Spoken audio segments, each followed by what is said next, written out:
आता जी सगळ्यात महत्त्वाची आणि मोठी ब्रेकिंग न्यूज आपण पाहतोय, मुंबई सेंट्रल बस डेपोच्या समोर एका इमारतीला ही आग लागलेली आहे।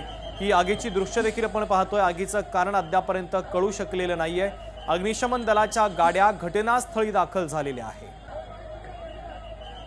मीनाक्षी म्हात्रे आमच्या प्रतिनिधी या दुर्घटनेच्या संदर्भातले अधिकचे आणि ताजे अपडेट आपल्यापर्यंत पोहोचवतात। मीनाक्षी, शुभम, आपण पाहतोय की संध्याकाळच्याच वेळी म्हणजे जवळपास अर्धा तासापूर्वी ही घटना घडलेली आहे आणि मुंबई सेंट्रल जे बस डेपो आहे अगदीच त्याच्या समोर कैलाश अपार्टमेंट आहे, या इमारतीचं नाव आहे आणि ही रहिवाशांची इमारत आहे। आपण पाहतोय की भीषण अशी आग जी आहे ती या इमारतीला लागलेली आहे।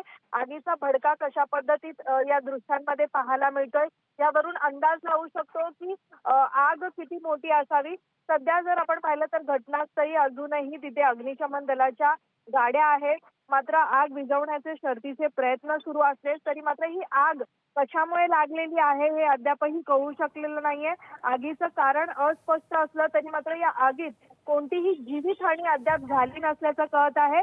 तत्पूर्वी आपण पाहतोय की पालिकेचे अधिकारी असतील किंवा मग अग्निशमन दलाचे जे अधिकारी असतील आणि स्थानिक पोलीस असतील ते घटनास्थळी दाखल झालेले आहेत। संपूर्ण या घटनेचा आढावा जो आहे तो घेतला जात आहे। ठीक आहे मीनाक्षी, अत्यंत महत्त्वाचे अपडेट या घटनेच्या संदर्भातले तू पोहोचवलेले आहेत, तुर्तास धन्यवाद।